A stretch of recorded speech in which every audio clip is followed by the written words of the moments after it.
Nah, puasa itu merupakan suatu ibadah. Untuk apa sih?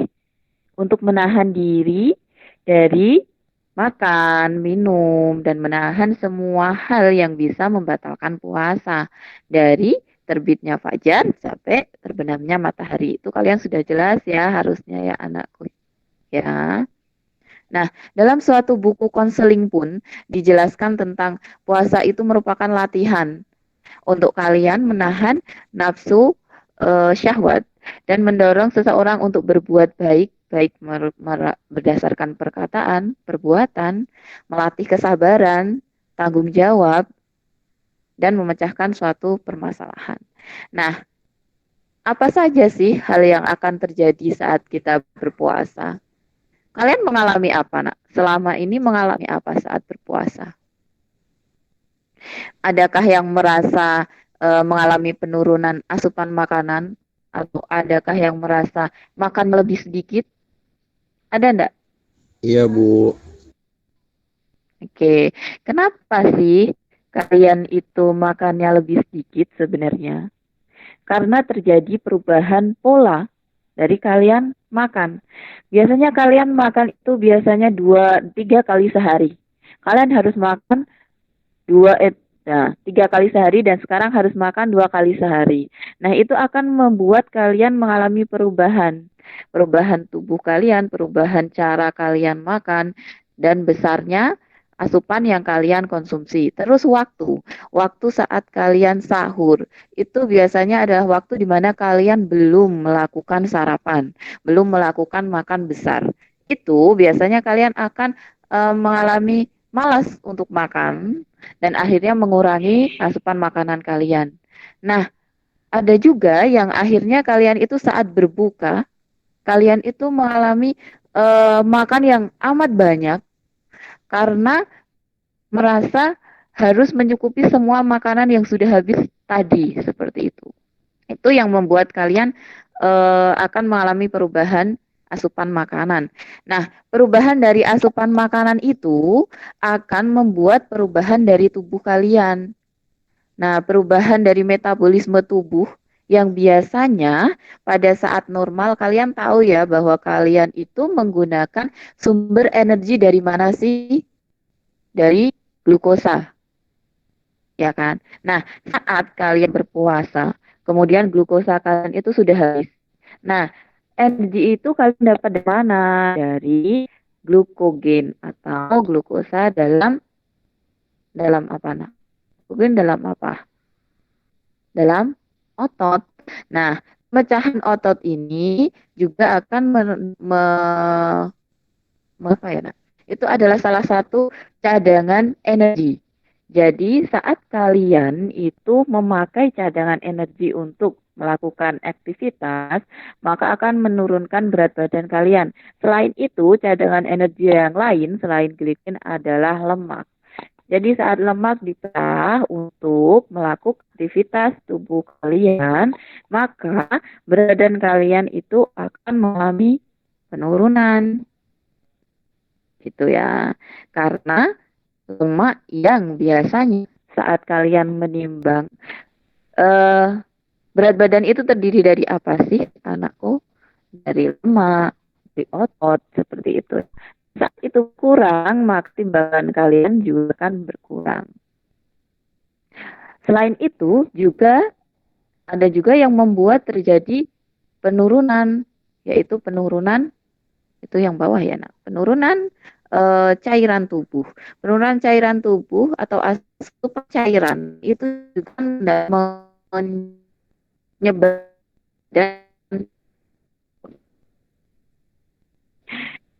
saat berpuasa itu juga akan jadi perubahan dari tubuh kalian seperti yang akan fungsi menjadi pelepasan agar itu di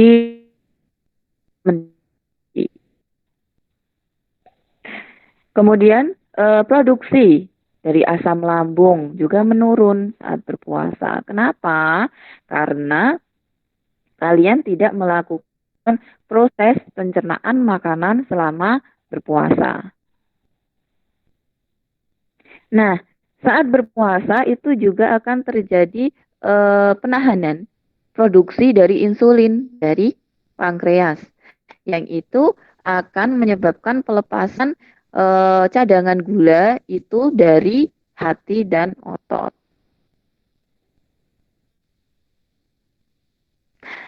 Selain itu, apa sih yang terjadi yang berbeda?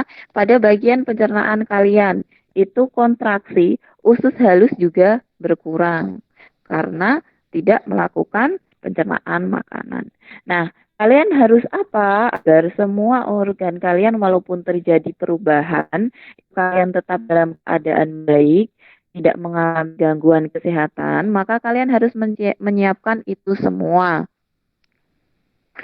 Nah, yang terjadi lagi saat berpuasa adalah penurunan aktivitas fisik. Ada kalian yang hanya tiduran, kemudian apalagi yang kalian lakukan saat berpuasa? Nonton TV, apa seperti itu.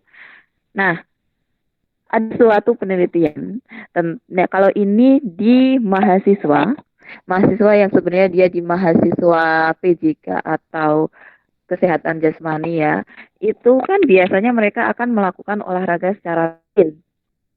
Ter terimbangi dengan apa sih? Dengan melakukan aktivitas fisik. Penurunan cairan tadi juga saya singgung. Nah, dari 80% tubuh kalian itu mengandung cairan. Nah, kalian harus minum seberapa banyak sih?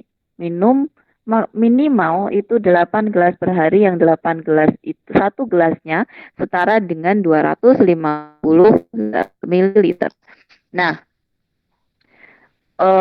saat kalian itu tidak minum air yang cukup, apa yang akan terjadi? Kalian akan lemas saat siang hari.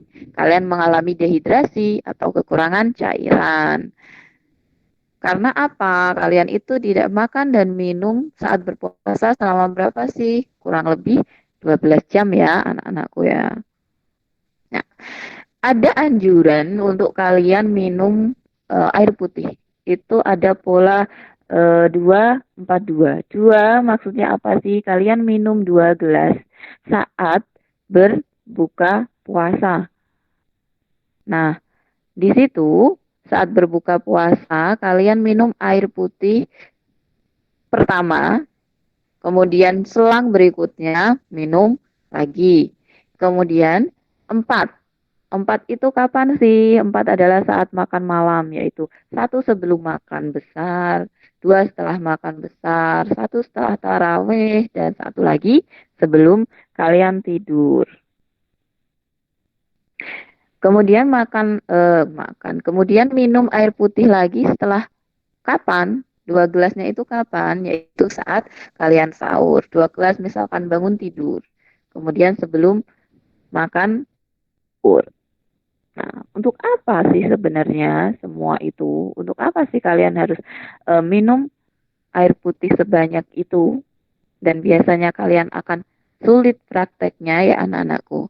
Agar kalian itu tetap berstamina saat berpuasa, tidak lemas, pusing, sakit kepala, atau dehidrasi.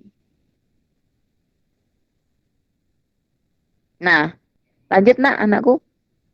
Slide berikutnya.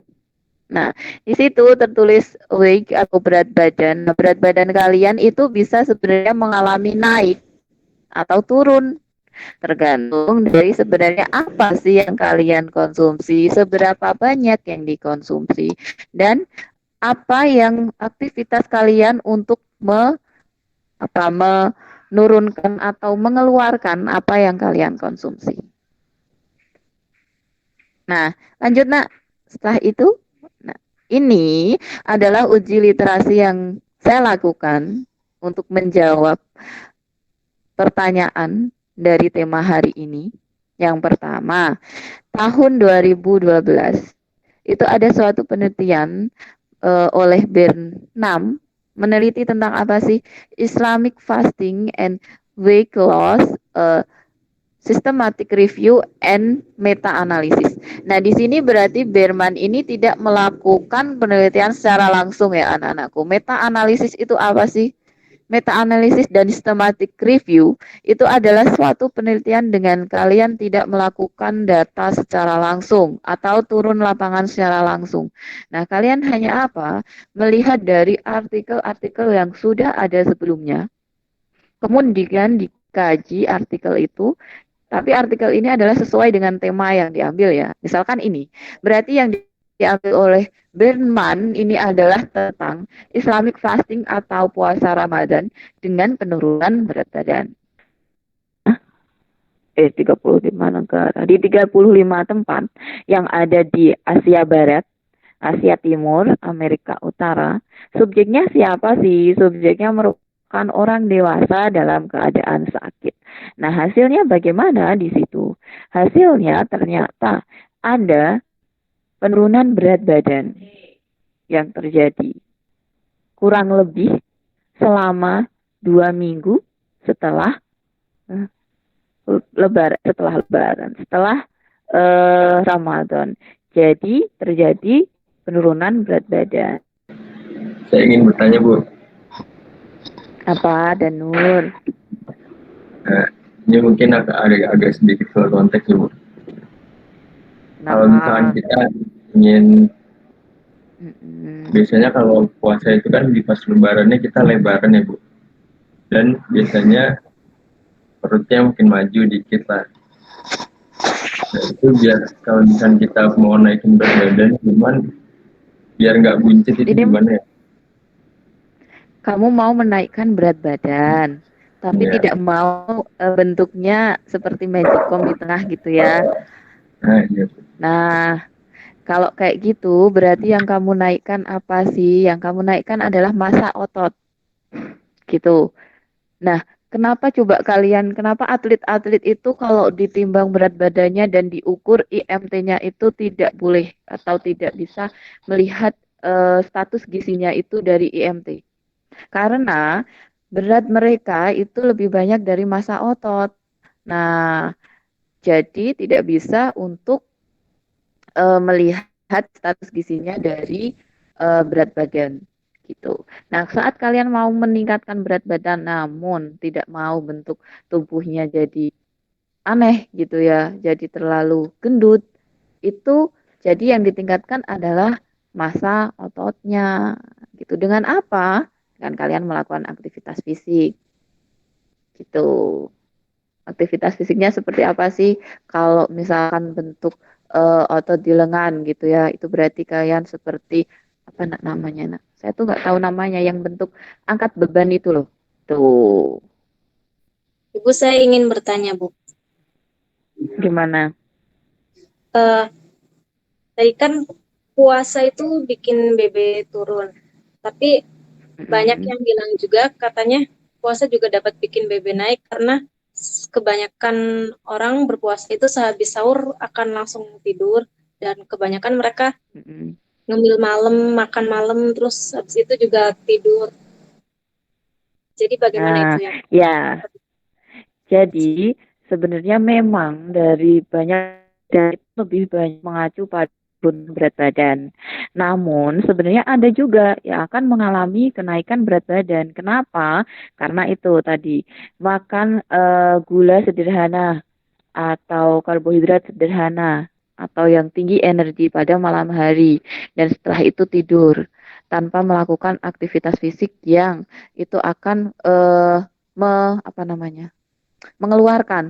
mengeluarkan asupan yang lebih banyak masuk itu juga dikeluarkan gitu ya. Jadi dengan masukan yang banyak itu dia pengeluarannya hanya sedikit maka akan menaikkan berat badannya gitu.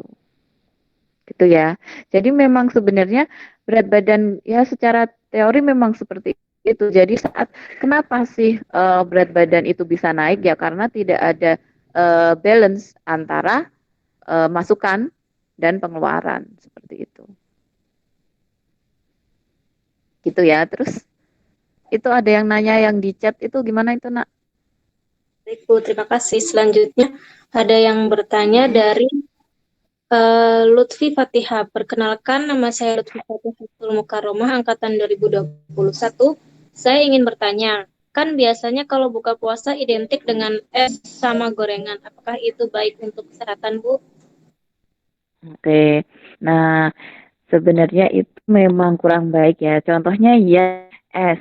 Kenapa es kurang baik? Karena dengan suhunya akan di bawah dari suhu tubuh kalian. Nah, di situ yang kalian konsumsi saat es masuk, maka sebelum masuk, misalkan di lambung, itu akan ada suatu enzim yang membuat dia suhunya sama dengan tubuh kalian. Nah, jadi kenapa es kurang bagus? Karena tubuh akan bekerja lebih keras untuk membuat es itu suhunya sama dengan tubuh baru bisa dicerna. Gitu. Gitu ya. Kemudian gorengan. Kenapa gorengan kurang bagus? Karena dia punya kandungan apa nak lemak lemak tak jenuh yang itu kurang baik untuk kesehatan. Nah, bagaimana kalian mengurangi itu atau ada yang penyuka gorengan kah yang agak sulit untuk tidak mengkonsumsinya? Contohnya, caranya adalah dengan misalkan dibuat dia itu lo apa nak, lo minyak gitu ya.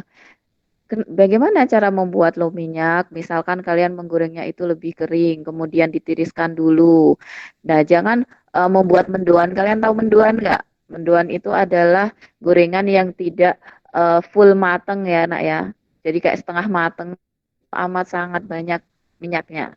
Nah, saat kalian memang penggemar gorengan dan susah untuk tidak makan gorengan, setidaknya makanlah satu gitu ya, atau jangan terlalu banyak gitu dan dinetralisir dengan yang lain, misalkan sayur, buah, gitu. Oke, ada pertanyaan lagi? Itu sudah bisa menjawabkan pertanyaan tadi, Nak? Oke, Lutfi. Ada pertanyaan lagi, Kak? Ya, Apa, Nak? apakah ada yang ingin ditanyakan lagi, teman-teman? Ini panjang banget. Ini bilang Mas Nina. Silahkan dibacakan. Ada pertanyaan dari Ninda Oktaviani. Nama saya Ninda Oktaviani dari angkatan 2020.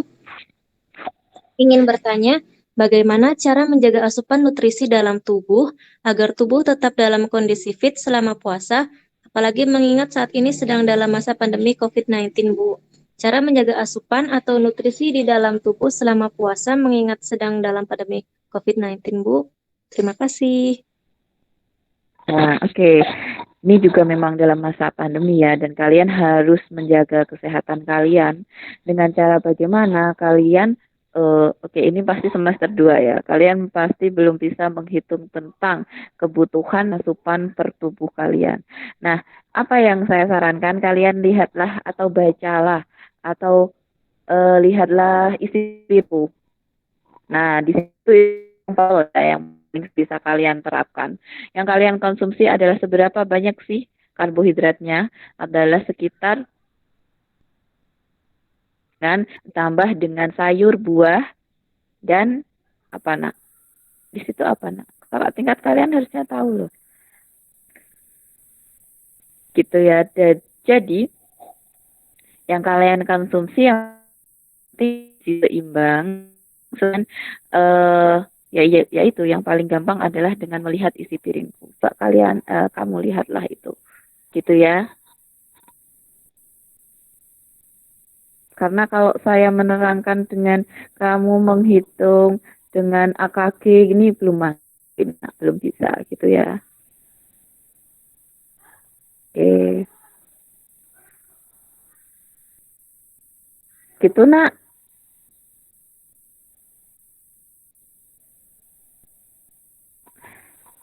Gimana siapa tadi yang menanya? Gimana nak?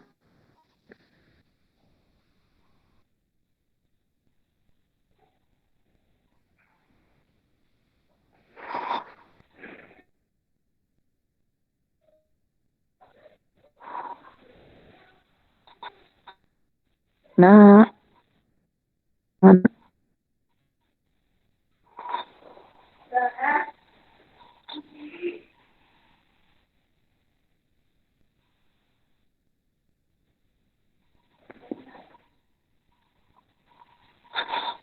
Halo? Terus siapa lagi tadi? Ada pertanyaan lagi kah, Nak? Kok enggak ada? Ya, ada Bu. Selanjutnya pertanyaan dari Nikmah. Saya Nikmah Latifatul Akbar dari angkatan 2019.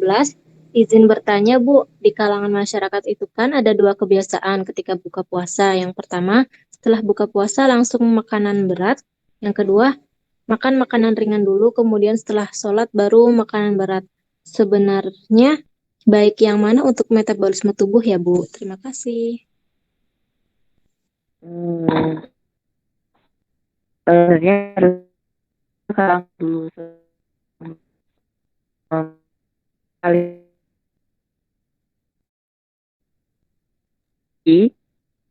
dan itu jangan gorengan dan es. Kenapa? Saat kalian konsumsi gorengan dan es, maka kalian tidak akan makan berat lagi nanti. Itu uh, perut kalian sudah kenyang duluan. Dimaksud makanan ringan adalah misalkan minum, terus makan oke kurma 1 biji terlebih dahulu. Lah kemudian baru setelah itu makan berat untuk apa? Agar pencernaan kalian juga seperti kayak persiapan dulu yang dikonsumsi sedikit dulu, kemudian dia mencerna dengan sedikit, baru ditambah dengan makanan berat gitu.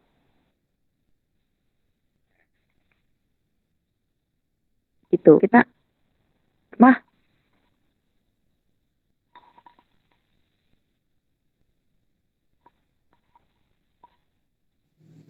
Seperti itu, Saudari Nikmah, bagaimana jawabannya? Apakah cukup?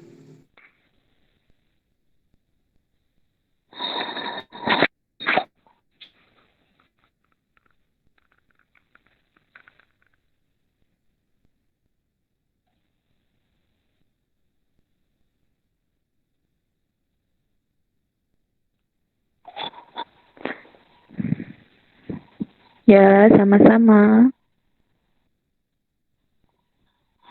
Ada lagi pertanyaan? Kah?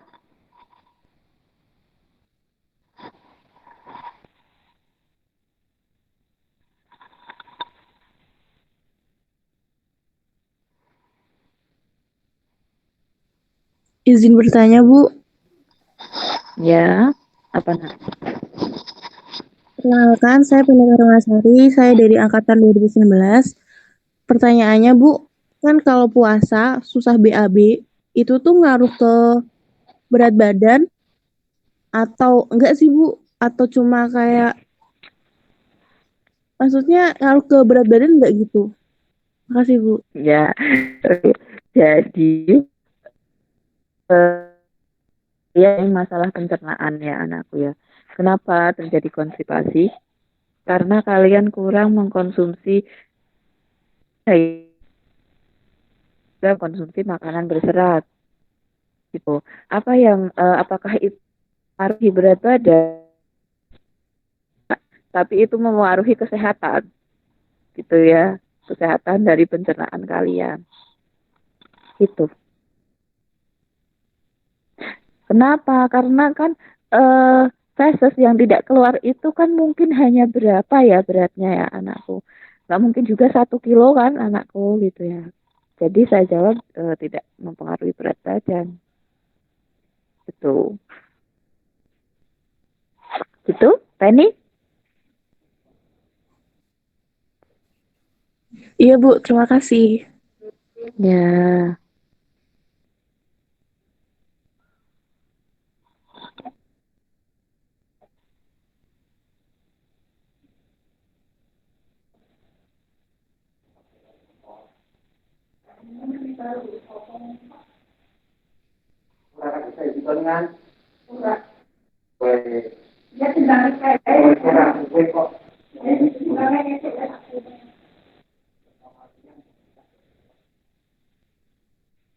Silahkan jika ada yang ingin ditanyakan lagi. dapat on mic atau ketik di room chat.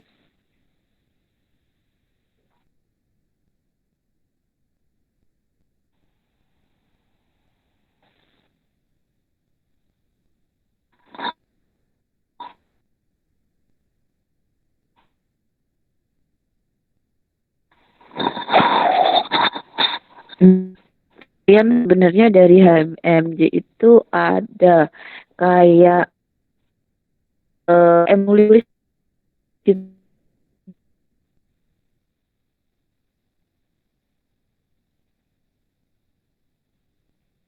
Halo. Nah,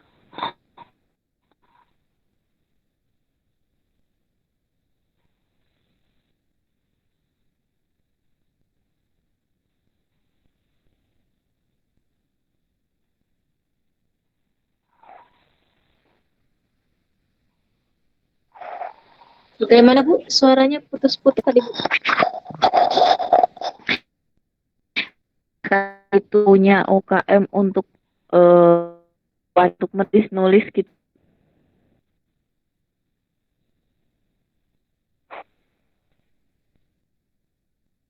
Nggak?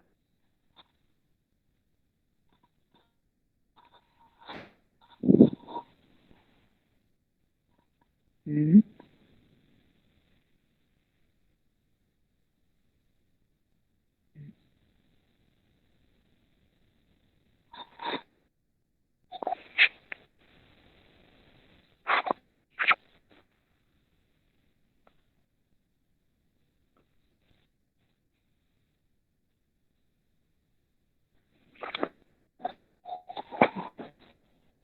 Nah, apakah itu pertanyaan di anak-anakku?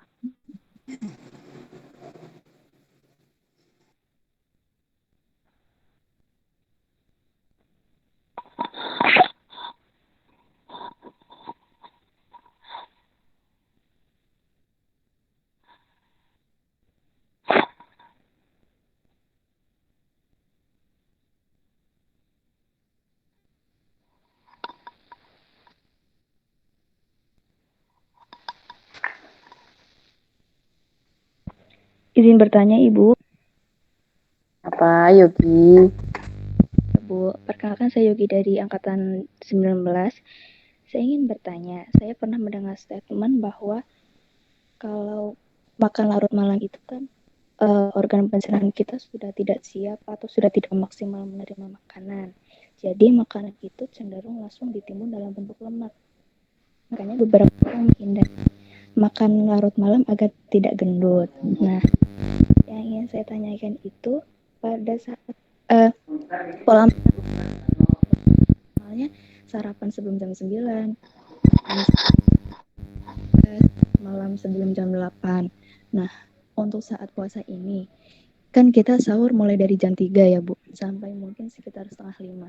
Nah, pada jam tersebut kan, yang saya tanyakan pada jam tersebut itu sebenarnya organ pencernaan kita itu sudah siap menerima makan atau belum ya Bu?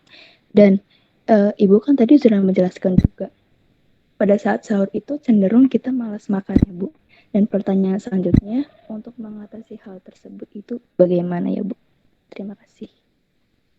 Oke, jadi gimana sih apakah organ kita sudah siap belum untuk makan di saat sahur? Apakah sudah siap untuk mencerna? Apa yang harus kita lakukan? Yang pertama saat kalian bangun, adakah yang kalian itu bangun langsung makan? Atau karena kalian itu ada yang membangunkan ya, misalkan ibunya atau siapa atau bapaknya yang membangunkan. Nah, setelah kalian bangun itu kalian langsung makan besar. Adakah yang seperti itu? Kalau ada yang model seperti itu berarti memang kalian belum siap untuk menerima itu. Yang harus kalian lakukan untuk pencernaan kalian siap adalah pertama kalian harus bangun, siap-siap dulu, minum, duduk, baru setelah itu mempersiapkan untuk makan besar. Gitu. Nah, apakah sebenarnya di jam itu organ itu sudah siap atau apakah organ pencernaan kita masih tidurkah di jam itu gitu ya. Nah, sebenarnya tetap harus ada waktu untuk kita membangunkan diri kita sendiri, membangunkan semua organ kita, mempersiapkan dia siap untuk makan.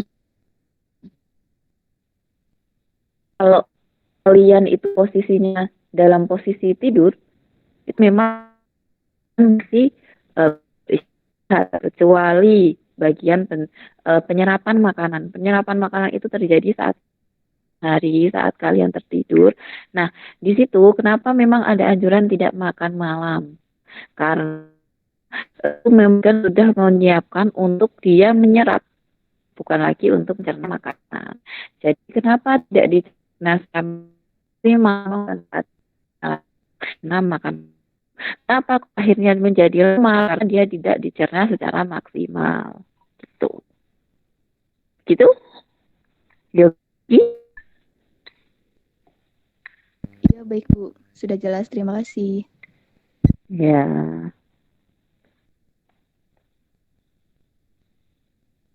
Ada lagi pertanyaan?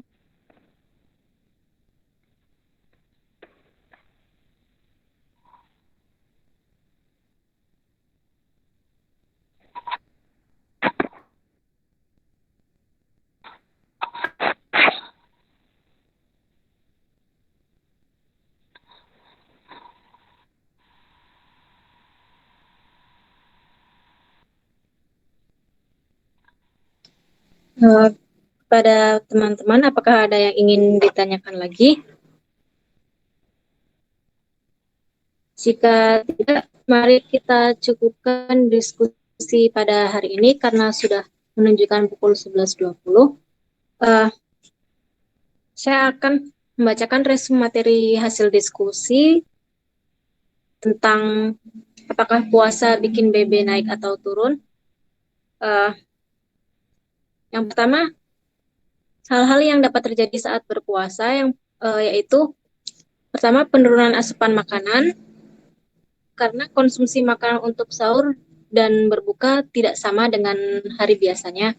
Yang kedua, penurunan aktivitas fisik. Pada saat berpuasa hanya melakukan kegiatan rutin sehari-hari tanpa berolahraga. Yang ketiga, menu makanan berbeda. Konsumsi makanan saat berpuasa lebih dominan manis saat berbuka. Yang keempat, perubahan pola makan. Pada bulan puasa cenderung melewatkan waktu sahur dengan alasan tertentu sehingga konsumsi makanan berlebih terjadi saat berbuka puasa. Yang kelima yaitu penurunan asupan cairan. Konsumsi minuman belum sesuai standar. Pada saat berpuasa cenderung kekurangan cairan. Jadi saat berpuasa energi yang diperoleh yaitu dari glikogen atau glukosa dalam otot dan juga dari lemak. Sedangkan glikogen yang biasanya untuk cadangan energi, tapi digunakan sebagai sumber energi sehingga otot dan lemak berkurang dan menyebabkan BB pun menurun. Lalu uji literasi pun menunjukkan uji literasi B6 2012 yaitu puasa Ramadan menurunkan berat badan, namun berat badan akan kembali setelah Ramadan usai. Uji literasi dari Mumun M pada tahun 2013, puasa Ramadan dapat menurunkan berat badan senilai 3,06 kilo, sedangkan yang tidak puasa mengalami kenaikan 0,1 kilogram.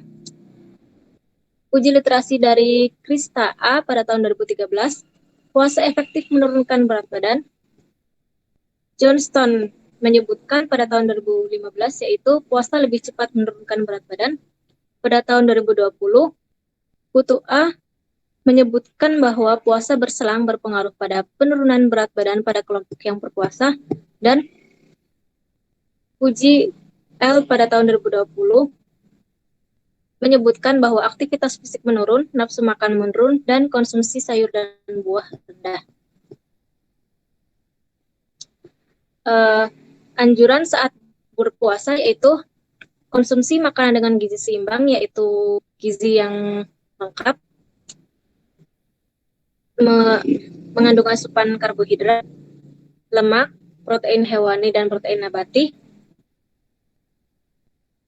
vitamin, mineral, kalori, dan serat.